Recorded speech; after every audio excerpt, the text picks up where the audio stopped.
Hi guys, আমাদের ঘরে মনসা পুজো, ওই জন্য আমরা লাইট করেছি। এত লাইট কি বলবো, লোকে বলছে তুই লাইট করে দে। আসুক তারপর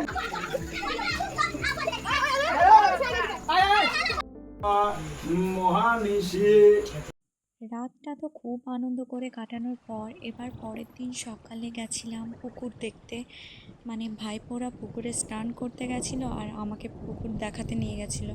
যদিও আমি গ্রামেই থাকি, পুকুর দেখার কিছু নেই, কিন্তু এই যে পুকুরটা ভীষণ সুন্দর।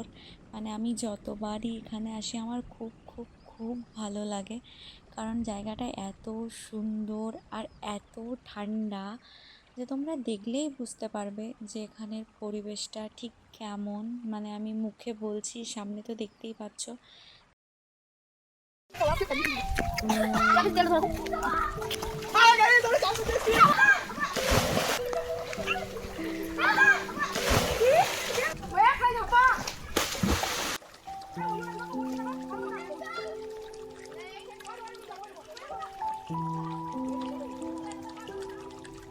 ওরা ঠিক এগুলোই দেখানোর জন্য আমাকে নিয়ে এসেছে এখানে।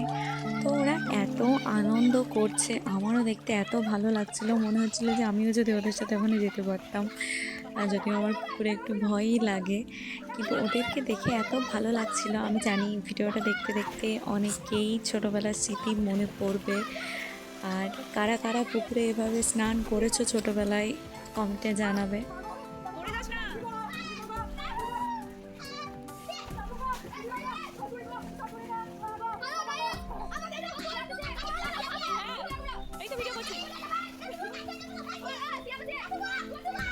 আমরা সারা বছর এই পুজোটার জন্য অপেক্ষা করে থাকি, কারণ সবাই মিলে একসাথে হই, আড্ডা, গল্প, অনেক অনেক অনেক কিছু হয়। তো সব কিছু এই ভিডিওর মাধ্যমে তো দেখানো সম্ভব নয়, আর সেইভাবে ভিডিও আমি করিও না সব কিছু দেখানোর মতো যে সব ক্লিপগুলো নেবে ওরকম করে না। আমি আমার মতো করে ছোট ছোট করে স্মৃতি হিসাবে সব কিছুই রেখে দিচ্ছি, কারণ আমি জানি একটা সময় পর এইগুলোই থাকবে আমাদের কাছে স্মৃতি হিসাবে। আমরা গিয়েই তো দেখি খাওয়া দাওয়া শুরু হয়ে গেছে। তারপর খাওয়া দাওয়া শেষের পর আমরা আবার চললাম পুকুরে।